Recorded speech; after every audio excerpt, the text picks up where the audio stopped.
La tensión en la gran sala de la casona del viñedo Sol Eterno era tan densa que se podía cortar con el filo de una navaja. El aire, usualmente perfumado con el aroma de la madera de roble y la tierra húmeda, hoy pesaba con un silencio cargado de expectativas no dichas y hostilidad apenas contenida.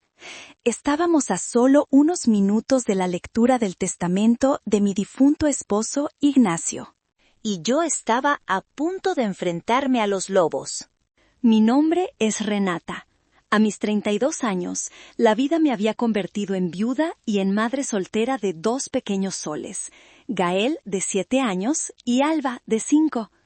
Estaban en una esquina de la sala, jugando en silencio con un par de cochecitos de madera, ajenos al drama que se cernía sobre sus cabecitas. Cada risa ahogada que compartían era una pequeña daga en el pesado silencio, un recordatorio de la vida que se negaba a ser extinguida por la pena y la avaricia. Frente a mí, sentada en un sillón de cuero que parecía un trono, estaba mi suegra, Beatriz. Sus ojos, fríos como el acero, pasaban por encima de mis hijos como si fueran motas de polvo en su impecable mansión. A su lado, mi cuñada, Débora. Ajustaba su costoso vestido de diseñador, y cada vez que su mirada se cruzaba con la mía, una sonrisita de superioridad se dibujaba en sus labios perfectamente delineados. «Es tan inapropiado traer niños a un evento tan solemne», comentó en voz alta, dirigiéndose a su madre, pero con el veneno apuntado directamente hacia mí. Beatriz asintió, sin siquiera mirarme. «Algunos simplemente no entienden de protocolos, querida. Nunca lo han hecho». Mi suegro, Rómulo, presidía la escena desde la cabecera de la gran mesa de caoba. Era un hombre de pocas palabras, un patriarca de la vieja escuela, cuyo silencio era más intimidante que cualquier grito. Su rostro era una máscara de impasibilidad, pero yo sabía que detrás de esa fachada aprobaba cada una de las crueles pullas de su esposa y su hija. Para ellos, yo siempre había sido la intrusa. La chica de la ciudad, con estudios en diseño gráfico, que se había robado al heredero del viñedo. Nunca fui suficiente. Ni mi amor por Ignacio, ni mi dedicación a nuestra familia, ni el hecho de que le diera 2 nietos preciosos. El dolor por la ausencia de Ignacio era una herida abierta en mi pecho, un dolor físico que me dejaba sin aliento en mitad de la noche. Pero en ese momento se mezclaba con una ansiedad helada, una premonición de que la batalla que Ignacio siempre había intentado evitar en vida estaba a punto de estallar en su ausencia. Y yo estaba sola. Para entender el peso de ese momento, para que comprendan por qué mis manos sudaban y mi corazón latía con la fuerza de un tambor de guerra, debo llevarlos a mi museo personal del dolor. Un museo cuyas exhibiciones no están hechas de piedra o lienzo, sino de recuerdos tallados a fuego en mi memoria. La primera exhibición la llamo La propuesta rechazada. Ocurrió una noche, un año antes del accidente. Ignacio y yo habíamos pasado semanas trabajando en secreto. Él tenía la visión de una línea de vinos de edición especial, más audaz, más artística, para atraer a un público más joven. Y yo, con mi experiencia en diseño, había volcado mi alma en crear las etiquetas. Eran elegantes, modernas, contaban la historia del viñavo en cada trazo. Estaba tan orgullosa. Durante una cena familiar, con el corazón latiendo de emoción, extendí los bocetos sobre la mesa. Débora los miró por encima de su copa de vino. Soltó una risita condescendiente. «¡Qué tierno, Renata! ¿Un proyectito de escuela?», dijo. «Pero mejor deja los asuntos del negocio a los que saben de verdad. Parecen etiquetas de jugo». Sentí cómo la sangre se me subía a la cara. Miré a Ignacio, esperando que me defendiera, que validara nuestras horas de trabajo. Pero él, mi valiente y brillante Ignacio, odiaba la confrontación familiar más que nada en el mundo. Vi una sombra de dolor en sus ojos, pero simplemente carraspeó y cambió de tema. «Mamá, ¿probaste el nuevo estofado? Está delicioso». Esa noche, mientras yo lloraba en silencio en nuestra cama, Ignacio me susurró que lo sentía, que mi trabajo era genial, pero que a veces era más fácil mantener la paz. Su incapacidad para enfrentarlos me dolió casi tanto como el desprecio de su hermana. Entendí que para ellos yo siempre sería la aficionada, la esposa decorativa. La segunda exhibición es más silenciosa, pero más cruel. El cumpleaños olvidado. Fue el primer cumpleaños de Alba después de la muerte de Ignacio. Cumplía 4 años. Mi niña, que extrañaba a su papá con una tristeza que partía el alma, solo quería un poco de normalidad. Organicé una pequeña fiesta en nuestra casa. Invité a los abuelos y a su tía. Hice su pastel favorito. Decoré con globos. Esperamos. Y esperamos. Nadie vino. Nadie siquiera llamó. Esa misma tarde vi la publicación de Débora en Instagram. Una foto de ella y Beatriz en un lujoso spa, con copas de champán en la mano y la leyenda: «Un día de chicas improvisado, porque nos lo merecemos». No fue un olvido, fue un mensaje claro y brutal. Ustedes, sin Ignacio, ya no son parte de este círculo, ya no son nuestra familia. La tercera y última pieza de mi museo es el Consejo Financiero.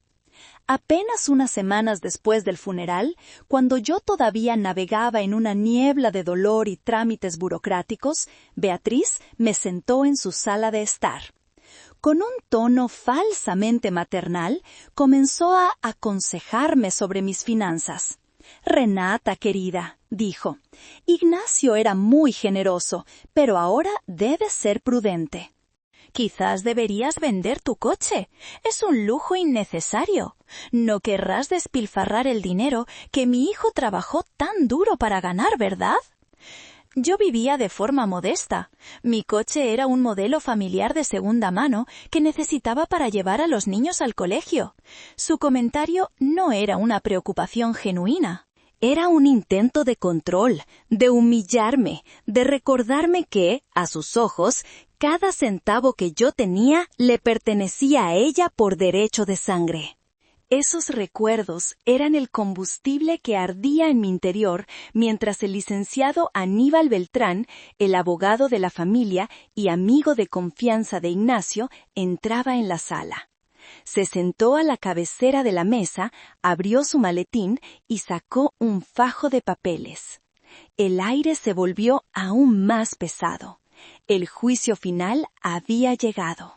El licenciado Beltrán, un hombre de semblante serio y ojos amables que hoy parecían cansados, carraspeó: «Estamos aquí para dar lectura a la última voluntad y testamento del señor Ignacio Rivas».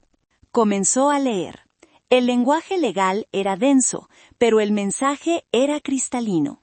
La casona principal del viñedo quedaba a nombre de sus padres, Rómulo y Beatriz, para que disfruten de su retiro en el hogar que construyeron. Las operaciones diarias y la presidencia del negocio pasaban a manos de Débora, confiando en su astucia para los negocios. Sentí un nudo en el estómago. Esperaba algo así, pero escucharlo en voz alta fue como un golpe físico. Entonces, el abogado llegó a la parte que me concernía. Para su esposa, Renata, y sus hijos, Gael y Alba, leyó el licenciado Beltrán: «El señor Ignacio ha dispuesto una pensión mensual vitalicia de 20,000 pesos». 20,000 pesos. Era una cantidad casi insultante, apenas suficiente para cubrir la colegiatura de los niños y los gastos básicos. No era un legado, era una limosna. Pero la humillación no terminaba ahí. Dicha pensión, continuó el abogado, está condicionada a que la señora Renata mantenga en todo momento una conducta honorable y no manche el apellido de la familia con acciones que puedan ser consideradas impropias o escandalosas a juicio de los miembros del Consejo Directivo. El Consejo Directivo, es decir, Rómulo, Beatriz y Débora, me estaban convirtiendo oficialmente en su empleada, en una becaria cuya supervivencia dependía de su aprobación. Me estaban poniendo una correa. Levanté la vista. La sonrisa de Débora era tan ancha y afilada que parecía que iba a partirle la cara en dos. Era el rostro del triunfo absoluto. Beatriz tenía una expresión de piadosa satisfacción, como si la justicia divina finalmente hubiera puesto las cosas en su lugar. Rómulo asintió lentamente, un gesto grave y definitivo. El orden natural del universo, su universo, había sido restaurado. Por un instante, un solo y cobarde instante, pensé en aceptar, en tomar esa miserable pensión e irme lejos, a otra ciudad, donde pudiera criar a mis hijos en paz, lejos de su veneno, de su desprecio. La idea de una vida sin tener que ver sus rostros de suficiencia era tentadora, como un bálsamo para mi alma herida. Pero entonces mis ojos se posaron en mis hijos.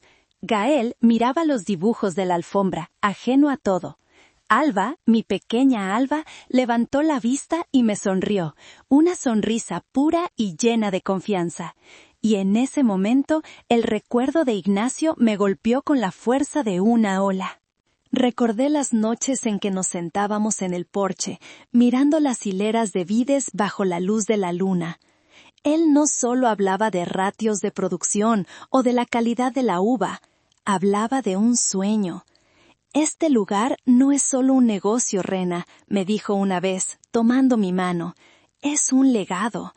Quiero que nuestros hijos crezcan aquí, que entiendan el valor de la tierra, del trabajo. Quiero que sea un lugar donde todos se sientan bienvenidos». Sus ojos brillaban con una pasión que iba más allá del dinero. «Este lugar es tanto tuyo como mío, ¿entiendes? Tú le das el alma que a mí me falta». Aceptar su humillación, su versión torcida y mezquina de su testamento, no sería solo mi derrota, sería una traición. Una traición a la memoria del hombre que amé, al padre de mis hijos, a la visión que compartimos. El dolor en mi pecho se transformó en algo distinto, algo duro y afilado. Se transformó en una resolución fría como el hielo. No. Esto no era lo que Ignacio quería. Esto era un golpe de estado, una usurpación.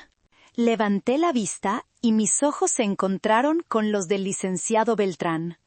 Él me sostuvo la mirada por un segundo más de lo profesionalmente necesario. Y en ese breve instante vi un destello de complicidad, de entendimiento. Él lo sabía, sabía lo que estaba por venir. Débora se levantó, su rostro radiante de victoria. Tomó una botella de champán de una hielera cercana. «Bueno», dijo con una voz cantarina que me revolvió el estómago. «Creo que esto merece un brindis, por el futuro del viñedo Sol Eterno, un futuro asegurado en las manos correctas». Justo cuando el corcho estaba a punto de saltar, justo en el pináculo de su arrogancia, hablé. Mi voz sonó extrañamente calmada en el tenso silencio. «Licenciado Beltrán». Todos se giraron a mirarme, sorprendidos por mi interrupción. «Creo que falta un documento». El silencio que siguió fue absoluto, pesado, como si el aire se hubiera solidificado. Rómulo me fulminó con la mirada. «¿Qué insolencia es esta mujer?», gruñó, su voz un trueno contenido. Beatriz jadeó, llevándose una mano al pecho como si la hubiera ofendido mortalmente.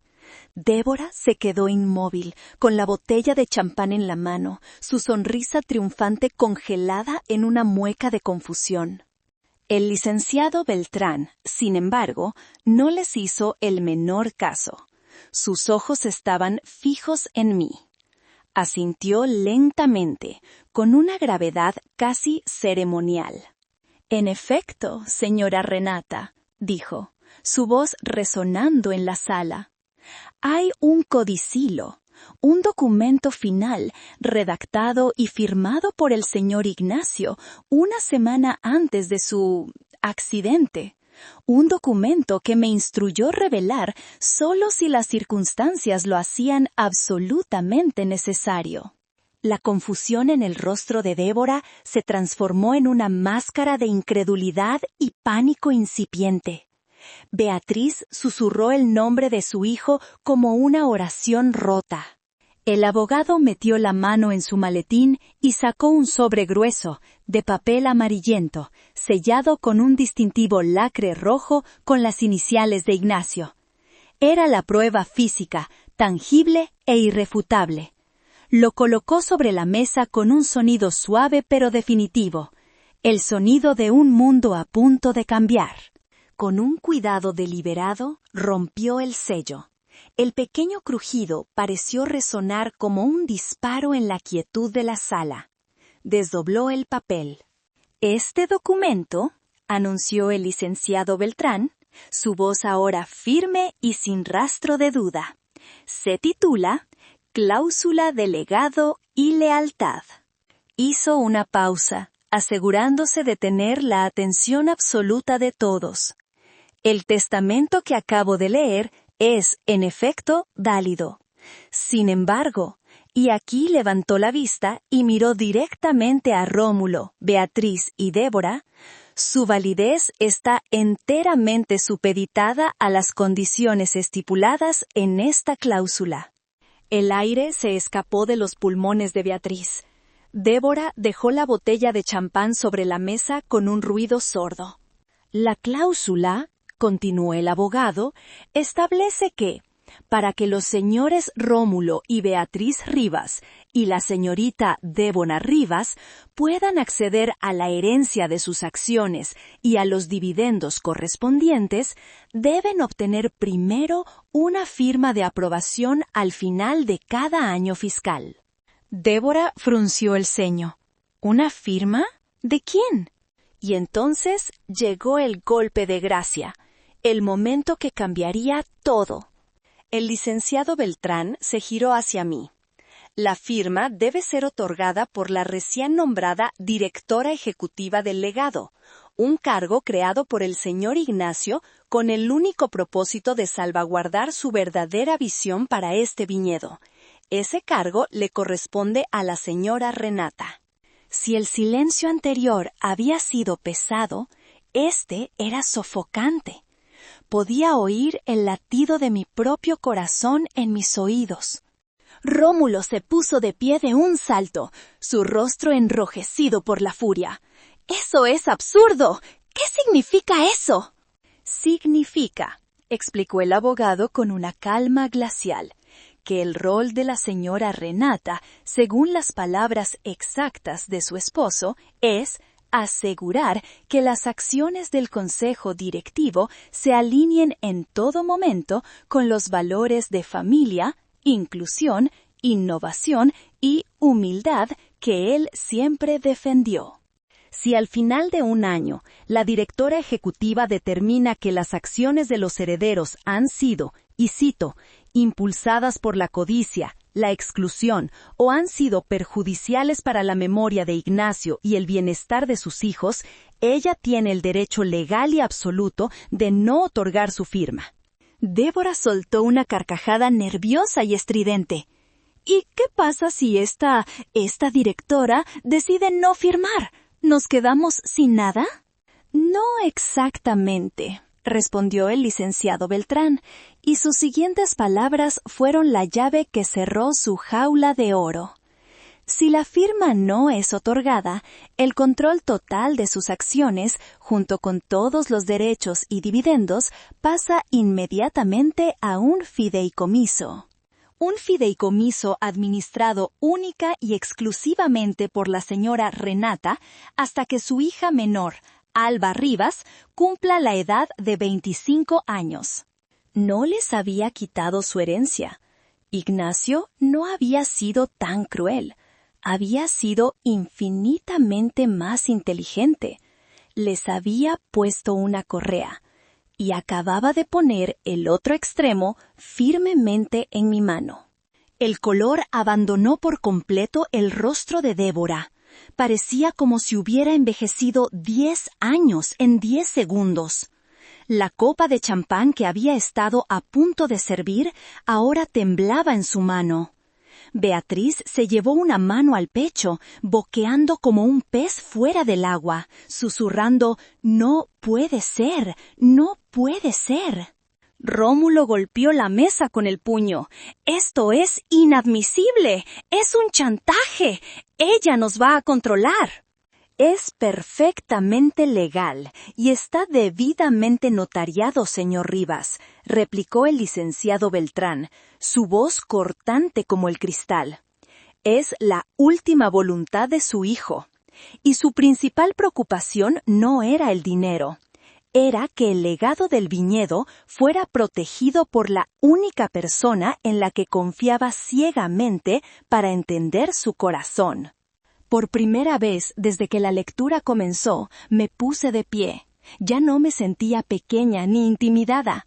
El dolor seguía ahí, pero ahora estaba revestido de un propósito inquebrantable. Los miré a los tres, a sus rostros descompuestos por la conmoción y la rabia impotente.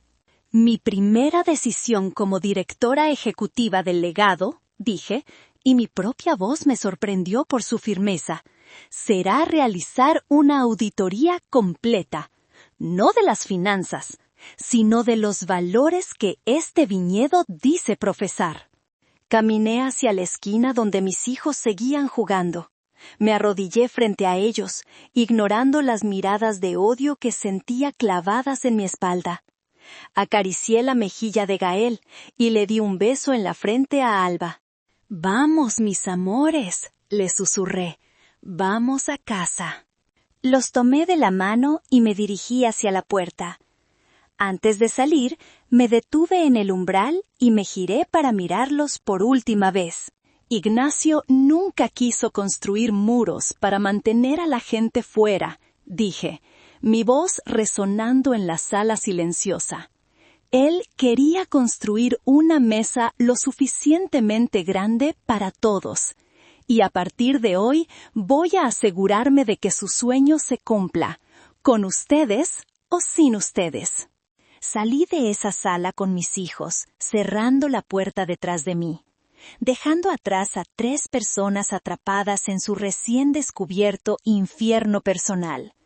La aterradora realidad de que, para conservar su riqueza y su estatus, ahora tendrían que ganarse el respeto y la aprobación de la mujer que siempre habían despreciado.